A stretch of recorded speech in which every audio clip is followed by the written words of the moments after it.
ka Ribhoy District Chess Association haka sin bening kong kalayo ban penlong ke inter-school chess competition ya ka balak penlong haka Arfan Rutrik Risau ha Umroy Presbyterian Secondary School Ribhoy District haka ne ka inter-school chess competition balak penyait ka Ribhoy District Chess Association lawan ban sebentar ke sepangut ke kena pulih bat lingba kan ka jingi kop lekai chess la sakhiru ya ka jingkiu jong kan ka jingi lekai bat ke hebret ke sngutunat ban punut por kan ka jaj jingi lekai bat na kaliang president ka Ribhoy District Chess Association undang treshitom bendang kenteu ya kan ka jaj jingi lekai habaro ka than Ribhoy ha kan ka singil lawan bat sakhilang no ba KW Warjri president rang ba ka Meghalaya Chess Association kum kongsan ha ka jidorang kat ba Frankie Nongrum president ka Ribhoy District Chess Association bat ba meba ai borang kan sai bat ba kraw makro kum ki coach ha kan ka jingi kop ya kadam ladu la yo do planson maulong ha ka kerdan ba ar la yo do Karnayor naka school Panbrook bat haker dan balai la yor aibok lang Sabong naka school St. Peter's Secondary School bat naka liang ginong peniat kila samru daki kusnam sikinong job daki surnar ringkat ke chessboard.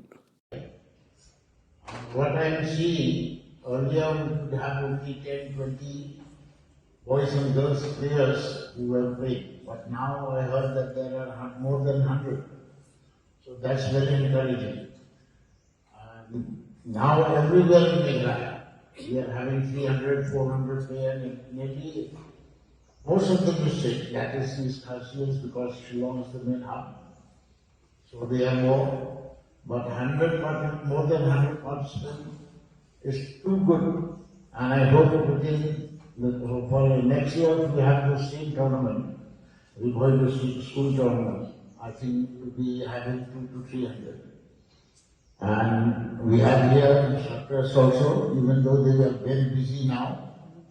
because some very high-ranking officials also to say,